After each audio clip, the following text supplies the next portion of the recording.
अनंत जन्म संप्राप्त कर्म बंध विदायिनी आत्मा ज्ञान प्रदानेन तस्मै श्री गुरुवे नमः। सिद्ध सद्गुरुपादाब्जं जननी जनकस्ततः तत्त्वोपदेशकर्तारं नत्वा भक्तिपुरस्सरम्।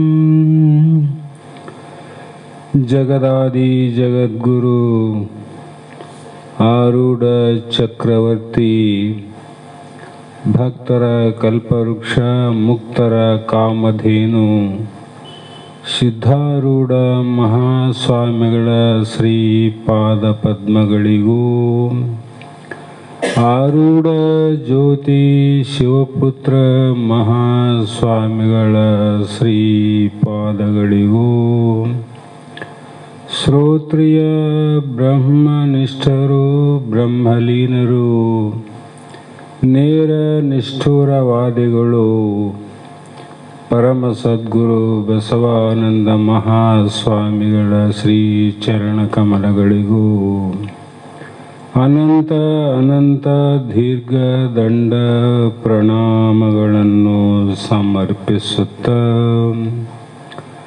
ಸದ್ಗುರು ಸಿದ್ಧಲಿಂಗಪ್ಪ ತಾತ ಕಪಗಲ್ ಇವರನ್ನು ಮನದೋಳು ಪೂಜಿಸುತ್ತ ತಮ್ಮೆಲ್ಲರಿಗೂ ವಂದಿಸುತ್ತ ಈ ದಿನ ಶ್ರೀಮನ್ ನಿಜಗುಣ ಯೋಗಿಗಳು ರಚಿಸಿದಂಥ ನಿಧಿಧ್ಯಾಸನ ಪರವಾದ ಪರಮಾರ್ಥ ಗೀತೆ ಎನ್ನುವ ಗ್ರಂಥದ ಮೂರನೇ ಗತಿ ಇಂದಿನ ಆರಂಭದ ವಿಷಯವಾಗಿದ್ದು, ಹಿಂದಿನ ಗತಿಯಲ್ಲಿ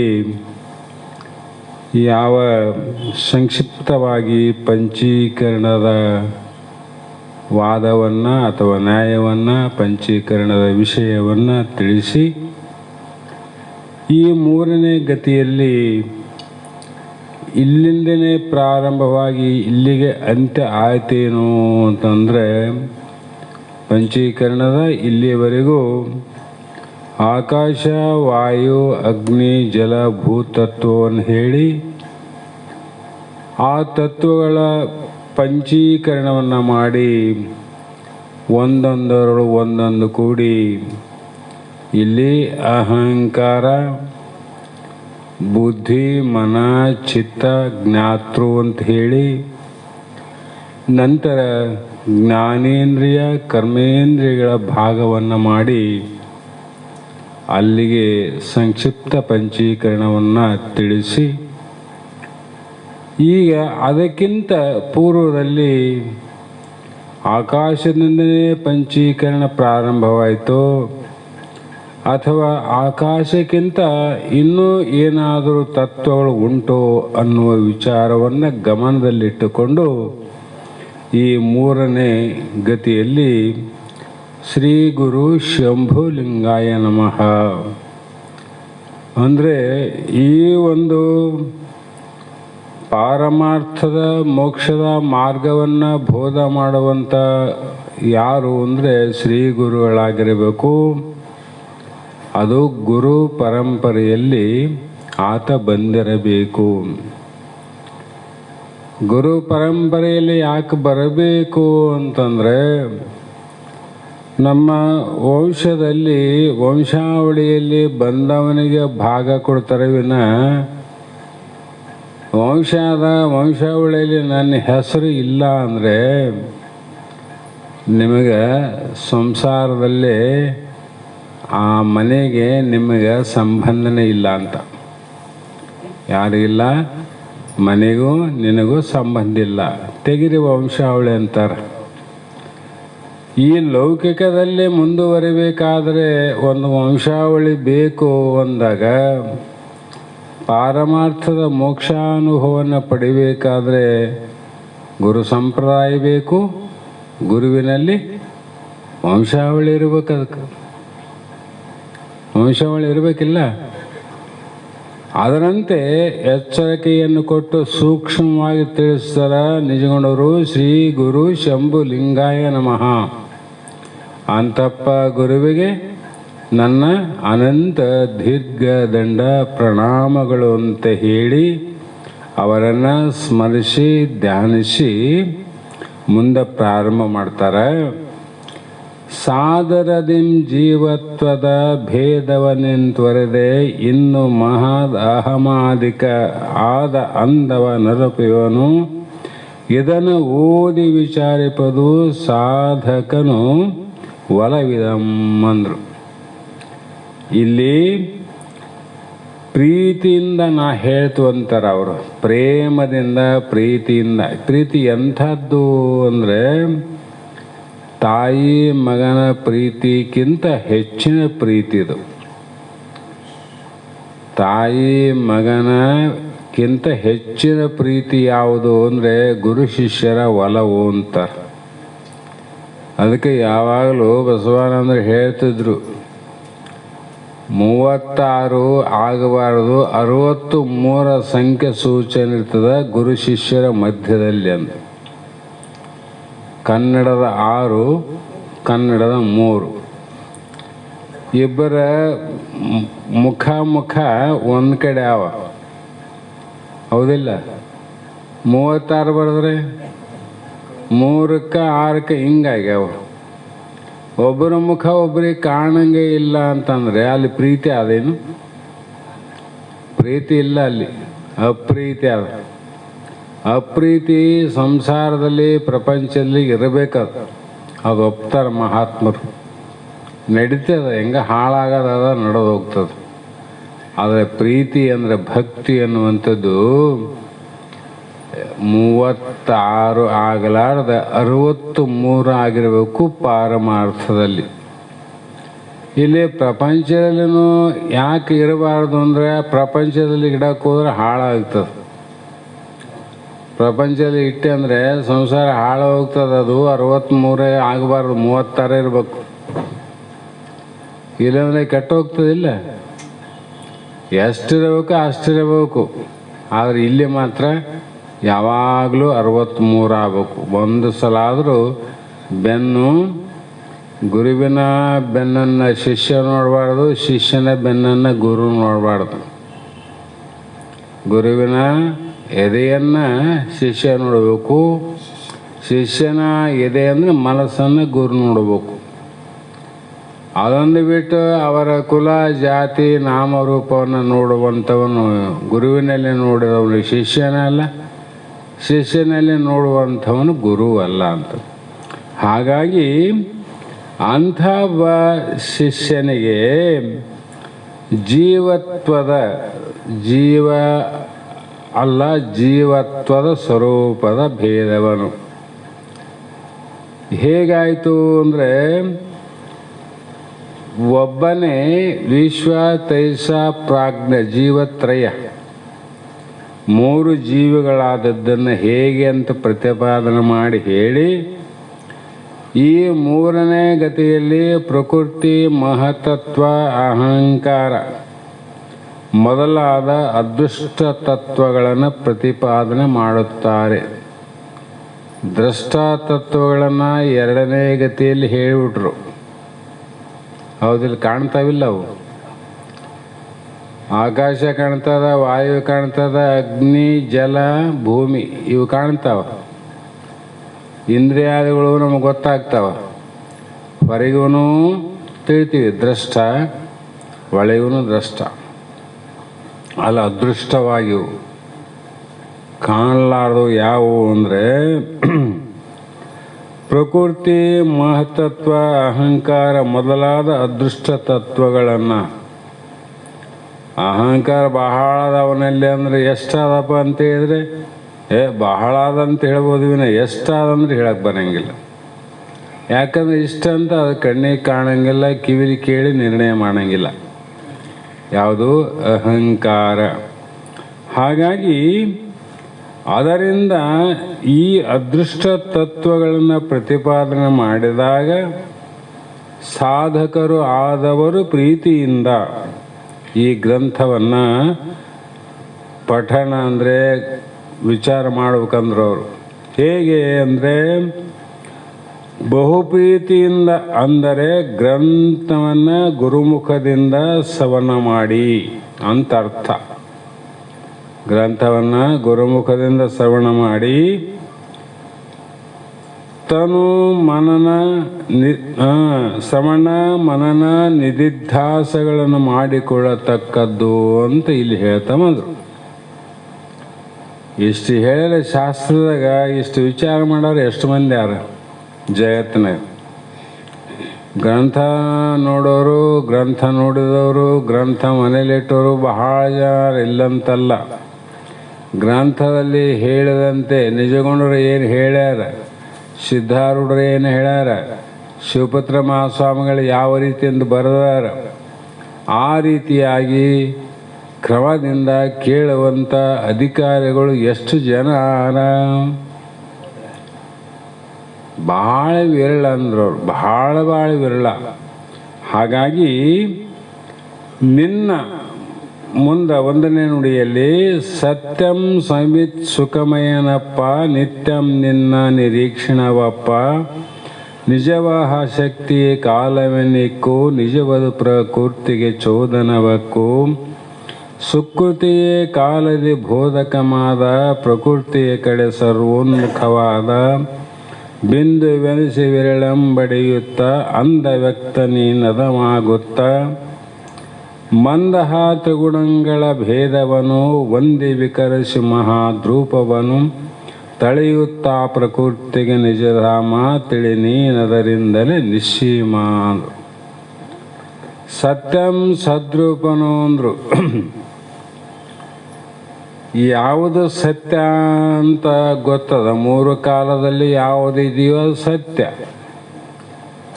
ಮತ್ತು ಆ ಸತ್ಯ ಎಲ್ಲಿ ಆದಂದರೆ ಆ ಸತ್ಯದಲ್ಲಿ ಜ್ಞಾನ ಇರ್ತದೆ, ಅರಿವಾದ. ಅರಿವಿಲ್ಲದ ಜ್ಞಾನದಲ್ಲಿ ಅದ, ಜ್ಞಾನ ಇಲ್ಲದ ಅರಿವಿನಲ್ಲದ. ಬೆಂಕಿ ಇಲ್ಲದ ಕಟ್ಟಿಗೆ ಇಲ್ಲದ, ಕಟ್ಟಿಗೆ ಇಲ್ಲದ ಬೆಂಕಿ ಇಲ್ಲ. ಹಾಗೆ ನೀನು ಸದ್ರೂಪನು ಮತ್ತು ಜ್ಞಾನ ಸ್ವರೂಪನು ಸುಖಮಯನು. ಸುಖಮಯ ಅಂದರೆ ಆನಂದಮಯ ಅಂತ. ಈ ಆನಂದ ಅಲ್ಲ, ಅದು ಮತ್ತೆ ಬೇರೆ ಆನಂದಕ್ಕೆ ಹಚ್ಚಬೇಕದು. ಆನಂದ ಸ್ವರೂಪನು ಅಪ್ಪ. ಅಪ್ಪ ಅಂದ್ರೆ ಆದ ಕಾರಣ. ನೀನು ನಿತ್ಯನು ಆದಂಥ ನಿನ್ನ ಚಿದಾದಿ ಸ್ವರೂಪನಾದ ನಿನ್ನ ನಿರೀಕ್ಷಣವಪ್ಪ. ನಿನ್ನಿಂದ ಏನಾಯಿತು? ನಿರೀಕ್ಷಣವಪ್ಪ. ಚಿದಾದಿ ಸತ್ತು ಚಿತ್ತು ನಿತ್ಯ ಆನಂದಾದಿ ಲಕ್ಷಣದಿಂದ ಆ ಸ್ವರೂಪ ನಿಂದಿದ್ದದಕ್ಕೆ ನಿನಗೇನಾಯಿತು? ನಿರೀಕ್ಷಣೆ. ನಿರೀಕ್ಷಣೆ ಅಂದರೆ ಏನಾನ ಮಾಡಬೇಕು ಅಂತ ಸಂಕಲ್ಪಕ್ಕೆ ಬಂತು.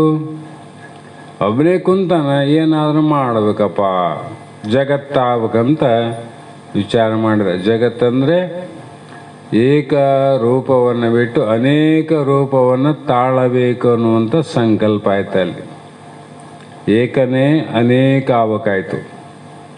ಅದು ಏಕ ಅನೇಕ ಆದರೂ ಕೂಡ ಎದರಿಂದ ಆಗ್ಯದ? ಏಕದಿಂದನೇ ಅನೇಕ ಆಗ್ಯದ. ಒಂದು ಮಣ್ಣಿನಿಂದ ಅನಂತ ಕುಂಭಾದಿಗಳಾದಂಗೆ, ಒಂದು ಹೊನ್ನಿನಿಂದ ಅನಂತ ಆಭರಣ ಆದಂಗೆ, ಏಕನಾದ ನಿನ್ನೊಬ್ಬನಿಂದ 14 ಲೋಕಗಳಾಗ್ಯವ ನೋಡಂದ್ರು. ಹಾಗೆವಿಲ್ಲ 14 ಲೋಕ. ಹಾಗೆ ಆ ಜಗತ್ತನ್ನು ರಚಿಸಬೇಕು ಅಂತ ಇಚ್ಛಾತ್ಮಕವಾದ ನಿಜವಾಹ ಅಂದರು. ನಿಜ ಏನದ? ಅದು ಯಥಾರ್ಥವಾದ ಶಕ್ತಿ. ಯಥಾರ್ಥ. ಬೇರೆ ಶಕ್ತಿಗಳು ಬೇರೆ, ಸುಳ್ಳು ಶಕ್ತಿಗಳು ಬೇರೆ, ನಿಜ ಶಕ್ತಿ ಬೇರೆ. ಆ ನಿಜ ಶಕ್ತಿಯಿಂದ ಅನಂತ ಶಕ್ತಿಗಳಾಗ್ಯವ. ಆ ನಿಜ ಶಕ್ತಿ ಆದರೂ ಬಹಳ ಅವೇನು? ಒಂದೇ ನಿಜ ಶಕ್ತಿಯಿಂದ ಅನಂತ ಶಕ್ತಿಗಳದು. ಒಂದೇ ಮಣ್ಣಿನಿಂದ ಅನಂತ ಆದಂಗ ಅಲ್ಲಿ ಕಾಲತತ್ವವು ಎನ್ನಿಕ್ಕು ಕಾಲತತ್ವ ಅಂತ ಅನಿಸಿಕೊಂಡು ಆ ಕಾಲವು ಸತ್ಯವಾಗಿ ಪ್ರಕೃತಿಗೆ ಜಗನ್ಮೂಲವಾದ ಪ್ರಕೃತಿಗೆ ಪ್ರೇರಿಸುವಂಥದ್ದು ಆಗುವುದು. ಅದು ಪ್ರಕೃತಿಯನ್ನು ಪ್ರೇರಣೆ ಮಾಡಲಿಕ್ಕೆ ಪ್ರಾರಂಭ ಮಾಡಿತು. ಅರ್ಥಾತ್ ಜಗದ್ ಉತ್ಪತ್ತಿ ಆಗುವುದಕ್ಕಿಂತಲೂ ಮುಂಚೆ ಏನಿತ್ತು? ಸತ್ತು ಚಿತ್ತು ಆನಂದ ನಿತ್ಯ ಪರಿಪೂರ್ಣ ಸ್ವರೂಪನಾದ ನೀನೊಬ್ಬನೇ ಇದ್ದೆ ಅಂತ. ಅಂದರೆ ನಾವು ಎಷ್ಟು ದಿನದವರು, ಎಷ್ಟು ಯುಗದವರು, ಎಷ್ಟು ಕಾಲದವರು ಅಂತ ಹೇಳುವಂಗಿಲ್ಲ. ಅದಕ್ಕೆ ಅನಂತ ಅನಾದಿ ಅಂದರು. ಶಾಂತ ಅನಾದಿ ಅಲ್ಲ, ನಾನು ಅನಂತ ಅನಾದಿ.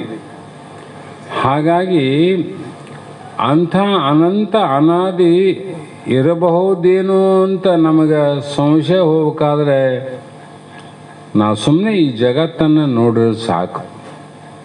ಈ ಜಗತ್ತಲ್ಲಿ ಭೂಮಿ ಅಂತ ಅದಲ್ಲ, ಈ ಭೂಮಿ ಯಾವಾಗಿಂದು?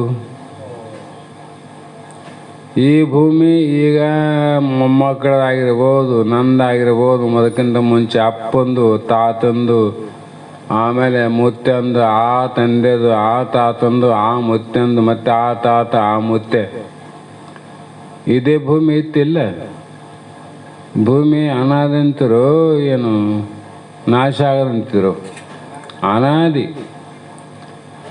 ಇಂಥ ಭೂಮಿಯೇ ಇಷ್ಟು ವರ್ಷಗಳಾದರೂ ಕೂಡ, ಸಾವಿರಾರು ವರ್ಷಗಳಲ್ಲ, ಕೋಟಾನು ವರ್ಷಗಳು ಕಳೆದರೂ ಕೂಡ ಈ ಭೂಮಿ ಅನಂತ ಅನಾದಿಯಾಗ್ಯದ.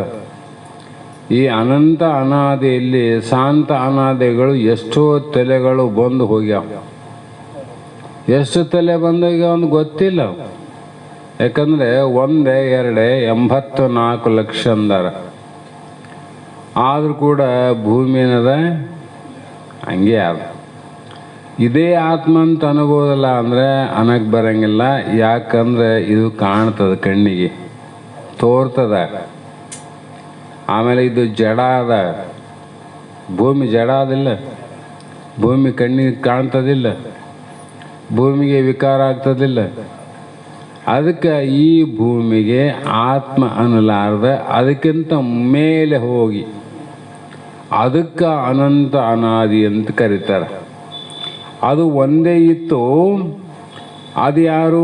ನೀನೇ ಇದ್ದಿ. ಒಂದೇ ನೀನೇ ಒಬ್ಬನೇ ಇದ್ದು ಬಹಳ ಪ್ರಜೆಗಳಾಗಬೇಕೆಂಬ ಸಂಕಲ್ಪ ಆತ್ಮಕ ಈ ಕ್ಷಣವಾಯಿತು, ಉತ್ಪತ್ತಿ ಆಯ್ತು ನೋಡ್ರಿ.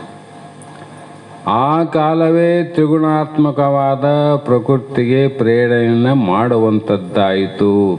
ಸತ್ವ ರಜ ತಮೋಗುಣಗಳಿಗೆ ಪ್ರೇರಣೆ ಮಾಡಿತು. ಈ ಅನೇಕ ಜನ್ಮಗಳಲ್ಲಿ ನಿಷ್ಕಾಮ್ಯ ಕರ್ಮಗಳನ್ನು ಆಚರಿಸಿ ಪರಿಪಕ್ವವಾದ ಅಂತಃಕರಣವುಳ್ಳಂಥ ಹೇ ಶಿಷ್ಯನೇ ಕೇಳು. ಇದು ಯಾರು ಕೇಳು ಅಂದರೆ ಪರಿಪಕ್ವ ಹೃದಯವಾದ ಶಿಷ್ಯನೇ. ಇದು ರಾಜಸ, ಸಾತ್ವಿಕ, ತಾಮಸ ಭೇದತ್ವವನ್ನು ಹೊಂದಿ ವೈಕಾರಿಕ ಆದಿ ಅಂದರು. ವೈಕಾರಿಕಂದಲ್ಲಿ ಮೂರು ಅಹಂಕಾರಗಳು ಪಂಚಮಹಾಭೂತಗಳ ಕಡೆಯಾಗಿ ಜಗದ್ರೂಪವನ್ನು ಪಡೆದು ಆ ಪ್ರಕೃತಿಗೆ ಏನಾಯಿತು? ಹಿಂದೆ ಹೇಳಿದ ಪ್ರಕಾರ ಯಥಾರ್ಥವಾದ ಆಶ್ರಯವಾಯಿತು. ಆ 8-10 ತಲೆಗೆ ವಂಶಾವಳಿ ಪ್ರಕಾರ ಅದೇ ಭೂಮಿ ಈಗ ಬಂದದ. ಮೊದಲು ನಿನ್ನಿತ್ತಲ್ಲ, ಅದ್ರಾಗ ಓಸು ಮಂದಿ ಇದ್ರೇನೆ ಇವರು. ಅವನೊಬ್ಬನೇ ಇದ್ದ ಅವಾಗ. ಅವನು ಹೋದ್ಮೇಲೆ ಅವನಿಗೆ 4 ಮಂದಿ, ಅವನು ಹೋದ್ಮೇಲೆ ಅವನಿಗೊಂದು 6 ಮಂದಿ, ಅವನು ಹೋದ್ಮೇಲೆ ಅವ್ರಿಗೊಂದು 3 ಮಂದಿ, ಅವನು ಹೋದ್ಮೇಲೆ ಅವನಿಗೊಂದು 10 ಮಂದಿ. ಇಷ್ಟು ಮಂದಿಗೆ ಆಶ್ರಯವಾದದ್ದು ಯಾವುದು? ಒಂದೇ ಭೂಮಿ ಅಲ್ಲ. ಅದೇ ಪ್ರಕಾರವಾಗಿ ಅನೇಕ ಜನ್ಮಗಳಲ್ಲಿ ನಿಷ್ಕಾಮ ಕರ್ಮವನ್ನು ಆಚರಿಸಿ ಪರಿಪಕ್ವವಾದ ಅಂತಃಕರಣವುಳ್ಳಂಥ ಶಿಷ್ಯನೇ ಕೇಳು. ಎಲ್ಲರಿಗೂ ಕೇಳಂತ ಹೇಳಿಲ್ಲ, ಅವರು ಭಾಗ ಮಾಡಿದ್ರಲ್ಲಿ. ಆಟ ಆಡುವಾಗ ಶಾಲೆಯಲ್ಲಿ ತೂಕ ಎತ್ತರ ಸಮಬಲ ಇತ್ತಂದರೆ ಎಲ್ಲ ಕ್ಲಾಸ್ ಹುಡುಗರನ್ನ ಸೇರಿಸಿ ಒಂದು ಟೀಮ್ ಮಾಡ್ತಾರೆ. ಕಬಡ್ಡಿ ಆಡೋಕ್ಕೆ ಇಂಥವ್ರು, ವಾಲಿಬಾಲ್ ಆಡೋಕ್ಕೆ ಇಂಥವ್ರು, ಒಂದೇ ಕ್ಲಾಸಿನವ್ರು ಇರಂಗಿಲ್ಲ ಅಲ್ಲಿ.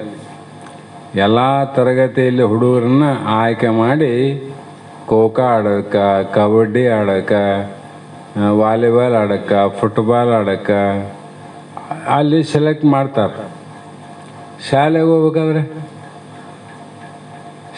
ಹೋಗ್ಬೇಕಾದ್ರೆ ಯಾವ ಕ್ಲಾಸಿನವನು ಅದೇ ಕ್ಲಾಸಿಗೆ ಹೋಗ್ಬೇಕು. ಆಟ ಆಡೋಕೆ ಎಲ್ಲರೂ ಕೂಡಿದ್ದೀವಿ, ಪಾಠಕ್ಕೆ ಯಾಕೆ ಎಲ್ಲರೂ ಕೂಡ್ಬಿಡೋದಂದ್ರೆ ಪಾಠಕ್ಕೆ ಎಲ್ಲರೂ ಕೂಡಂಗಿಲ್ಲ, ಆಟಕ್ಕೆ ಕೂಡಕ್ಕೆ ಬರ್ತದೆ.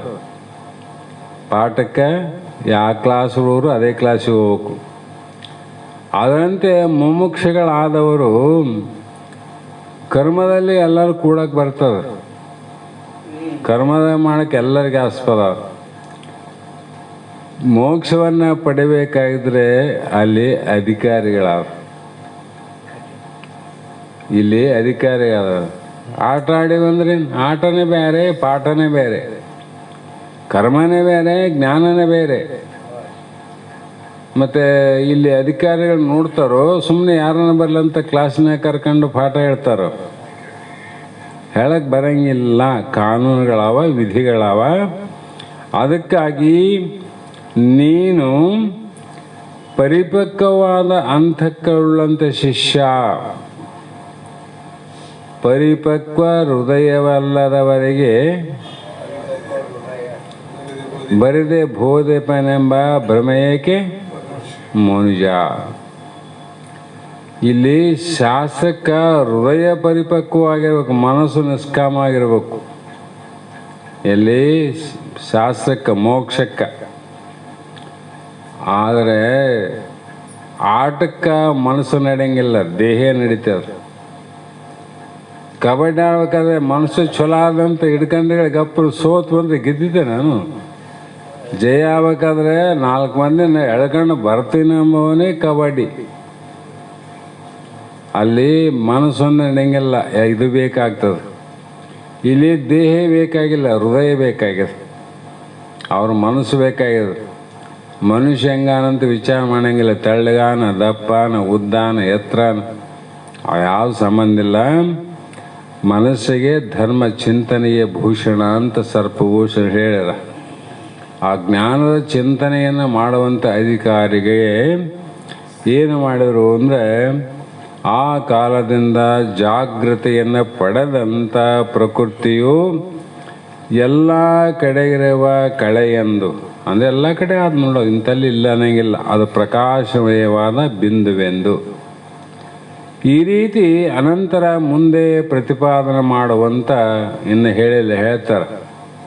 ಸತ್ವರಜತಮ ಗುಣಗಳೆಂಬ ಭೇದವನ್ನು ಹೊಂದಿ ವೈಕಾರಿಕ ಅಹಂಕಾರ, ತೈಜಸ ಅಹಂಕಾರ, ಭೂತಾದಿ ಎಂಬ ಅಹಂಕಾರ ತ್ರಯಾತ್ಮಕವಾಗಿ ಭೂತ ಭೌತಿಕ ಜಗದ್ರೂಪವನ್ನೇ ಕೂಡಿ ಇಂತಹ ಜಗತ್ತಿಗೆ ಮೂಲ ಕಾರಣವಾದ ಪ್ರಕೃತಿಗೆ ನೀನೇ ಅಧಿಷ್ಠಾನವಾಗಿದ್ದಿ. ಯಾಕೆ ಅಧಿಷ್ಠಾನವಾಗಿದ್ದಿ? 3 ಗುಣ ನೀ ತಿಳಿತಿದ್ದಿಲ್ಲ. ತಿಳಿತಿದ್ದಂದ್ರೆ ನೀನೆಲ್ಲ ಅಧಿಷ್ಠಾನ ನೀನು. ಆಶ್ರಯ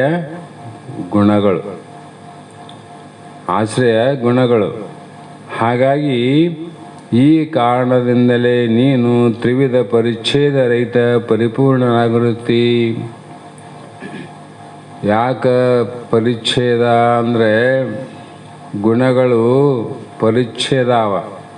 ಸತ್ವಗುಣದಲ್ಲಿ ಇದ್ದದ್ದು ರಜೋಗುಣದಲ್ಲಿಲ್ಲ, ರಜೋಗುಣ ಇದ್ದದ್ದು ತಮಗುಣ ಇಲ್ಲ. ವೈಕಾರಿಕ ಅಹಂಕಾರದ್ದು ತೈಜಸ ಅಹಂಕಾರದಲ್ಲಿಲ್ಲ, ತೈಜಸ ಅಹಂಕಾರದ್ದು ಭೂತಾದಿ ಅಹಂಕಾರದಲ್ಲಿಲ್ಲ. ಆದರೆ ಇವು ಪರಿಚ್ಛೇದ ಆದಂಗೆ ಆಗಲಾರ್ದ ಪರಿಪೂರ್ಣನಾಗಿ ನೀನು ತಿಳಿತಿದ್ದೆಲ್ಲ. ಇವು ನೀನೇ ತಿಳಿತಿದ್ದಿಲ್ಲ. ನೀನೇನು ಪರಿಚ್ಛೇದ ಆಗ್ಯದಲ್ಲಿ ಪರಿಚ್ಛಿನ್ನತ್ವ ಬಂದದೇನು ಇಲ್ಲ. ಹೀಗೆ ನಿನ್ನ ಅನುಭವದಿಂದಲೇ ನೀನೇ ವಿಚಾರ ಮಾಡು. ಏನು ಹೇಳಿದ್ರೆ ಮಹಾತ್ಮನ ಕೊನೆಗೆ ಎಲ್ಲ ಹೇಳಿ ನಿನ್ನ ವಿವರಿಸಿ ನೋಡು ನೋಡು ಜೀವನ ಎಂದಂಗೆ ಭವಮಾಲೆಗೊಳದಾದನೆಂಬುದೇ ಪುಷಿ ನಿನ್ನ ವಿವರಿಸಿ ನೋಡು ನೋಡಲೇ ಜೀವನೇ ಎಂದಂಗ ನಿನ್ನ ಆಶ್ರಯದಿಂದ ಮತ್ತೇನಾಯಿತು? ಇವುಗಳಿಗೆ ಮೂಲ ಕಾರಣ ಏನಾಯ್ತಪ್ಪ?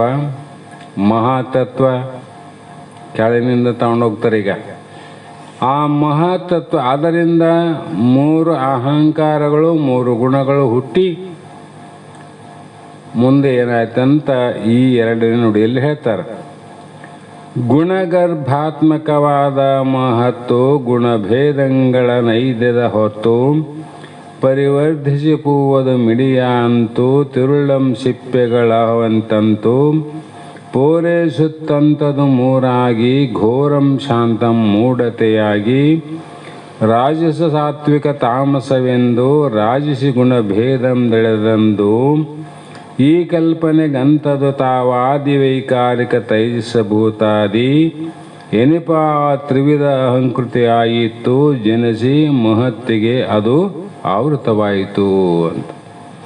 ಇಲ್ಲಿ ಉಕ್ತ ಪ್ರಕೃತಿಯಿಂದ ಗುಣಗರ್ಭಾತ್ಮಕವಾದ ಈ ಗುಣಗಳನ್ನು ತನ್ನ ಹೊಟ್ಟೆಯಲ್ಲಿ ಇಟ್ಟುಕೊಂಡು ಅವಸ್ಥಾತ್ಮಕವಾದ ಮಹಾತತ್ವ ಅಂದ್ರೇನು? ಅವು ಸೊಳಕೆ ಮೊಳಕೆ ಪೊಳಕೆಯನ್ನು ಒಳಗಿಟ್ಕೊಂಡ್ರೆ ಬೀಜ ಒಂದೇ ಬೀಜ, ಅದರೊಳಗೆ ಅವೆಲ್ಲ ಸೊಳಕೆ ಆದ ಮೊಳಕೆ ಆದ ಪೊಳಕೆ ಆದ. ಅದರಂತೆ ಇಲ್ಲಿ ಸತ್ವ ತಮೋ ರಜಗುಣಗಳನ್ನು ಇಟ್ಟುಕೊಂಡಿದ್ದೇ ಮಹತ್ತು. ಅವು ಕಾಣಂಗಿಲ್ಲ, ಆಮೇಲೆ ಕಾಣ್ತಾವೆ. ಬೀಜದಾಗ ಕಾಣ್ತೇವೆ ನಾವು, ಕಾಣೋದಿಲ್ಲಲ್ಲ. ಮತ್ತು ಅದ್ರಾಗ ಇಲ್ಲಂದ್ರೆ ಹೊರಗೆ ಬರ್ತಾವೇನು? ಇದ್ದವಂತ ಹೊರಗೆ ಬಂದವ, ಇದ್ದವಂದ್ರೆ ಕಾಣಬೇಕಾಗಿತ್ತು. ಇವೆಲ್ಲ ತರ್ಕಕ್ಕೆ ಹೋದಂಗೆಲ್ಲ ನಿಲ್ಕಲಾರದು.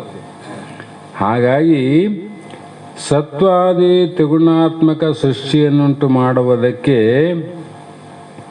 ಗರ್ಭಾತ್ಮಕವಾದ ಮಹತ್ವ ಅಂದರು. ಯೋಗ್ಯವಾದ ಗರ್ಭ ಅವಸ್ಥಾತ್ಮಕ ಅವಸ್ಥೆಯನ್ನು ಪಡೆಯಲು ಮಹತ್ತು ಎಂದು ಕರೆಸಿಕೊಳ್ಳುವುದು. ಅದು ಮೊದಲು ನೆನೆಯಬೇಕು. ನೆನೆದಾಗ ಯೋಗ್ಯವಾದ ಗರ್ಭಾತ್ಮಕ ಅವಸ್ಥೆ ಪಡಿತದೆ ಬೀಜ. ಇಲ್ಲಂದರೆ ಅದು ಉಬ್ಬದೇ ಇದ್ದರೆ ಆಗಲ್ಲ. ಯಾಕಾಗಲ್ಲ ಅಂದರೆ ಇವು 3 ಹೊರಬೇಕಲ್ಲ, 3 ಒಳಗೆ ಸೇರಬೇಕಾದ್ರೆ ಒಳಗೆ ಸಡಿಲ ಆಗ್ಬೇಕದು ಬೀಜ. ಕಠಿಣಿದ್ದು ಮೃದ ಆಗ್ಬೇಕಲ್ಲ. ಹತ್ತಿಕಾಳ ಬೀಜನೂ ನೋಡಿ ನಮ್ಮನೆ ಬಿತ್ತಕ್ಕಾಗಿ ಏನು ಬೆಳತನ ತಿಕ್ಕಿದ್ದೆ ಕೆಮ್ಮಣ್ಣು ಹಾಕಿ ಕೆಂಪು ಮಣ್ಣು ಅದು ಹಾಕಿ ಕಲಸಿ ಅಂಡೆ ಅದೆಲ್ಲ ಹಾಕಿ ತಿಕ್ತು ನೋಡಿನಿ. ಮಹತ್ ಎಂದು ಕರೆಸಿಕೊಳ್ಳುತ್ತದೆ. ಕಾರಣ ಪರಿವರ್ತಿಸಿ ಪೂವದು ಮಿಡಿಯಾಯಿತು ಅಂದಂಗ ಮೊಳಕೆ ಉಂಟು ಮಾಡುವುದಕ್ಕೆ ಭೂಮಿಗೆ ಬಿತ್ತವು ಬೀಜವು ಮೊದಲಿನಂತಿರದೆ, ಮೊದಲಿದ್ದಂಗೆ ಇರಲಾರದೆ ಮೊಳಕೆಯನ್ನು ಉಂಟು ಮಾಡುವುದಕ್ಕೆ ಯೋಗ್ಯವಾದ ಒಂದು ಉಬ್ಬಿದ ಅವಸ್ಥೆಯನ್ನು ಪಡೆಯಬೇಕು. ಅವ್ರು ಬರೋದೇ ಬಿಟ್ರೆ ಇಲ್ಲಿ ಒಬ್ಬಬೇಕಿಲ್ಲ. ಮತ್ತು ತಾಯಿ ಹಡಿತಾಳ ಅಂದರೆ ಹೊಟ್ಟೆ ದೃಢವಾಗಬೇಕಿಲ್ಲ. ಹೊಟ್ಟೆನೇ ಬೆಳೆದಲ್ಲಿ ಉಬ್ಬೇ ಇಲ್ಲ, ತಾಯಿ ಹಡ್ದಾಳಂದರೆ ಅದೇನು ಬೋಗ್ಬೇಡಿ ಅಂತಿದ್ದ ನಮ್ಮ ತಾತ. ಅದಂಗೆ ಗರ್ಭಿಣಿನೇ ಆಗಿಲ್ಲ, ಗರ್ಭವತಿನೇ ಆಗಿಲ್ಲ, ಹಡ್ದಾಳ ಅಂತೇಳಿದ್ರೆ ಅದಕ್ಕೂ ಹುಚ್ಚಿಡೋದು ನಿಮಗೂ ಹುಚ್ಚಿಡೋದು ಅಂತ. ಅದರಂತೆ ಗರ್ಭಿಣಿಯಾದ ಸ್ತ್ರೀಯಳು ಮೊದಲಿನಂತೆ ಕನ್ನಾವಸ್ಥೆಯೂ ಅಲ್ಲ. ಆಕೆ ಕನ್ಯೆ ಅಂತೇನೂ ಇಲ್ಲ. ಮತ್ತೆ ಕೂಸನ್ನು ಹಡೆದವಳು ಆಗಿಲ್ಲ, ಕನ್ಯೆನೂ ಅಲ್ಲ. ಕನ್ಯೆ ಅಲ್ಲನ ಕಾರಣ ಏನು? ಗರ್ಭವತಿ ಆಗ್ಯಾಳ. ಕೂಸು ಹೊರಗೆ ಬಂದದೇನು? ಬಂದಿಲ್ಲ. ಆದರೆ ಮುಂದೆ ಹಡೆಯುವುದಕ್ಕೆ ಯೋಗ್ಯವಾದ ಗರ್ಭಾತ್ಮಕ ಅವಸ್ಥೆಯನ್ನು ಹೊಂದಿರುವ ಗರ್ಭಿಣಿ ಸ್ತ್ರೀ ಅನ್ಬೇಕಿ. ಕನ್ಯಾಸ್ತ್ರೀ ಅನ್ನಂಗಿಲ್ಲ, ಗರ್ಭಿಣಿ ಸ್ತ್ರೀ ಹೇಗೆ ಕರಿತೀವೋ ಹಾಗೆ ಈ ಪ್ರಕೃತಿಯು ಸೃಷ್ಟಿಗೆ ಅಭಿಮುಖವಾಗಲು ಮಹತ್ತತ್ವ ಎಂದು ಹೇಳಿಸಿಕೊಳ್ಳುತ್ತದೆ. ಇದಕ್ಕೆ ಮಹತ್ತತ್ವ ಅಂತ ಹೇಳ್ಬೇಕಾಯ್ತು ನೋಡು. ಈ ಬಳಿಕ ಈ ಮಹತ್ತತ್ವದಿಂದ ವೈಕಾರಿಕ ತೈಜಸ ಭೂತ ಆದಿ ಅಹಂಕಾರ ಹುಟ್ಟಿ ಹೂವು ಬೆಳೆದು ಮಿಡಿಯಾಗಲು ಅದರಲ್ಲಿ ಒಳಸಿಪ್ಪೆ ಹೊರಸಿಪ್ಪೆ ತಿರುಳುಗಳೆಂದು 3 ಭಾಗಗಳು ಹೇಗೆ ಆಗುತ್ತವೆಯೋ ಹಾಗೆ ಮಹತ್ತಾದರೂ 3 ಭಾಗವಾಯಿತು. ಹೇಗೆ ಅಂದರೆ ರಾಜಿಸಿ ಗುಣಭೇದಂದೆಳೆದಂದು ಗುಣಗಳ ಭೇದದಿಂದ ಉತ್ಪನ್ನಾಗಿ ಮಹತ್ತಿಗೆ ಅಂದರೆ ಮಹಾತತ್ವಕ್ಕೆ ಆವೃತವಾಯಿತು ಅಂದರೆ ಆವರಣ ಉಂಟು ಮಾಡಿತು ನೋಡ್ರಿ. ಆವರಣ ಆಗಿದಿಲ್ಲ, ಸೊಳಕೆ ಮೊಳಕೆ ಪೊಳಕೆ ಆವಿಲ್ಲ ಅದ್ರಾಗ. ಅದಕ್ಕೆ ಆವೃತ ಮಾಡಿದ್ದು ಯಾವುದು? ಮಹತ್ತತ್ವನೇ. ಅದರ ಒಳಗೆ ಗರ್ಭೀಕರಿಸಿನ ಕುಂತಿದ್ದಲ್ಲ, ಅದು ಹೊರಗೆ ಹಾಕಿದರೆ ಅವಾಗ ಕಾಣ್ತಿತ್ತು. ಹಂಗೆ ಆಗಕ್ಕೆ ಬರಂಗಿಲ್ಲಲ್ಲ, ಒಂದು ಸೃಷ್ಟಿಯ ಒಂದು ನೇಮ ಅದ. ಹೀಗೆ ಕ್ರಮವಾಗಿ ಶಾಂತ ಘೋರ ಮೂಢ ಎಂಬ ಅದೇ ಸಾತ್ವಿಕ ರಾಜಸ ತಾಮಸ ಅಂತ ಗುಣಗಳು ಈ 3 ವೃತ್ತಿಗಳಿಂದ ಕ್ರಮವಾಗಿ ಹುಟ್ಟಿದವು. ಈ ಪ್ರಕಾರ ಆ ಮಹತ್ವದಿಂದ 3 ಅಹಂಕಾರಗಳು, 3 ಗುಣಗಳು 3 ಅಹಂಕಾರಗಳು ಹುಟ್ಟಿ ಆ ಮಹತ್ತನ್ನೇ ಆವರಣ ಮಾಡಿದವು. ಒಂದು ಹುಟ್ಟಿದ್ದು ಒಂದು ಮುಜಿಯನ್ನು ಬಂದದ, ಮತ್ತೆ ಅದು ತೆರಿತು ಅಂದ್ರೆ ಅದನ್ನು ಮುಚ್ಚಕ್ಕೆ ಇನ್ನೊಂದು ಅದ. ಅದು ಬಿಚ್ಚಿತು ಬುಡಪ್ಪ ಅನ್ನೋದಕ್ಕೆ ಅದನ್ನು ಮುಚ್ಚಕ್ಕೆ ಇನ್ನೊಂದು ಅದ. ಮತ್ತೆ ಅದು ಬಿಚ್ಚಿತು ಖಂಡಿತ ಈಗ ಅದನ್ನ ಮತ್ತೆ ಮುಚ್ಚಕ್ಕೆ ಇನ್ನೊಂದು ಅದ. ಅದಕ್ಕೆ ಜಗತ್ತಿನಲ್ಲಿ ಎಲ್ಲವೂ ಕಂಡರೂ ಕೂಡ ಎಲ್ಲವನ್ನು ತನ್ನ ಗರ್ಭದಲ್ಲಿ ಇರಿಸಿಕೊಂಡದ್ದು ಯಾವುದು ಅಂದರೆ ಆಕಾಶ, ಬೈಲು ನೋಡ್ರಿ. ಎಲ್ಲವನ್ನು ಮುಚ್ಚೋದಿಲ್ಲ, ಆದರೆ ಇವೆಲ್ಲವನ್ನು ಮುಚ್ಚಬಹುದು. ಆದರೆ ನಿನಗೇನದ, ನಿನಗೆ ಮಾತ್ರ ಮುಚ್ಚಲಿಕ್ಕೆ ಯಾವುದು ಸಾಧ್ಯ ಇಲ್ಲ. ಯಾಕೆ ಸಾಧ್ಯ ಇಲ್ಲ ಅಂದರೆ ತ್ರಿವಿಧ ಅಹಂಕೃತಿ ಆಯಿತು, ಜನಿಸಿ ಮಹತ್ತಿಗೆ ಅದು ಆವೃತವಾಯಿತು. ಆದರೆ ನಿನ್ನನ್ನು ಆವರಣವನ್ನು ಮಾಡಿದಂಥ ವಸ್ತು ಯಾವುದಿಲ್ಲ. ನಿನ್ನ ಆವರಣ ಮಾಡೋದು ಯಾವುದಿಲ್ಲ. ಯಾಕಂದ್ರೆ ನಿನಕ್ಕಿಂತ ದೊಡ್ಡದು ಯಾವುದಿಲ್ಲಲ್ಲ. ಭೂಮಿನ ಮುಚ್ಚದ ನೀರು ಅಂದರೆ ಭೂಮಿಗಿಂತ ಜಲ ದೊಡ್ಡದು. ಜಲವನ್ನು ಮುಚ್ಚಿದ್ದು ಯಾವುದು? ಅಗ್ನಿತತ್ವ. ಯಾಕಂದರೆ ಜಲಕ್ಕಿಂತ ದೊಡ್ಡದು.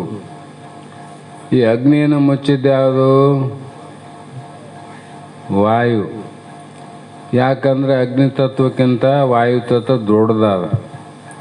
ವಾಯುವನ್ನು ಮುಚ್ಚಿದ್ದು ಯಾವುದು? ಆಕಾಶ.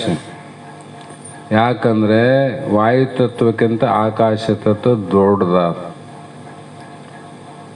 ಅಂಥ ದೊಡ್ಡದು ಒಂದರಿಂದ ಹುಟ್ಟದಂದರೆ ಹುಟ್ಟಿದ್ದು ಚಿಕ್ಕದಾಯ್ತು ವಿನ ಹುಟ್ಟಿಸಿದ್ದು ದೊಡ್ಡದಾಯ್ತು ನೋಡ್ರಿ. ಹುಟ್ಟಿದ್ದು ಚಿಕ್ಕದಾಗಬೇಕಿಲ್ಲ, ಅದು ಆಕಾಶತೆ ದೊಡ್ಡದಿಲ್ಲ.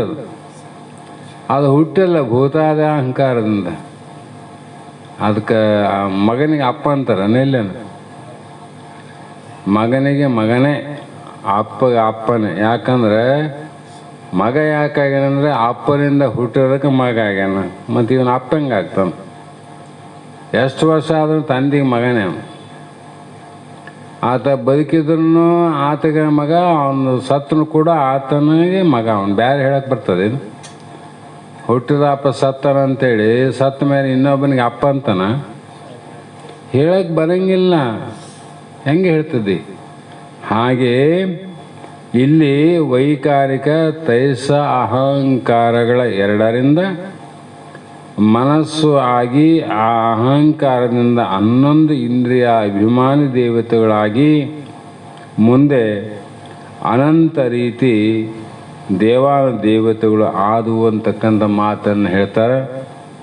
ಇವತ್ತು ಇಲ್ಲಿಗೆ ಮಂಗಲವನ್ನು ಮಾಡಿ ಇವತ್ತಿನ ಶಾಸ್ತ್ರದ ವಾಕ್ ಪುಷ್ಪಗಳನ್ನು ಗುರುಪಾದಕ್ಕೆ ಸಮರ್ಪಿಸಿ ನಾವು ನೀವು ಧನ್ಯರಾಗೋಣ ಅನ್ನುವಂಥ ಮಾತನ್ನು ಹೇಳ್ತಾ ಪ್ರಾರಂಭವನ್ನು ಮಾಡಿರಿ.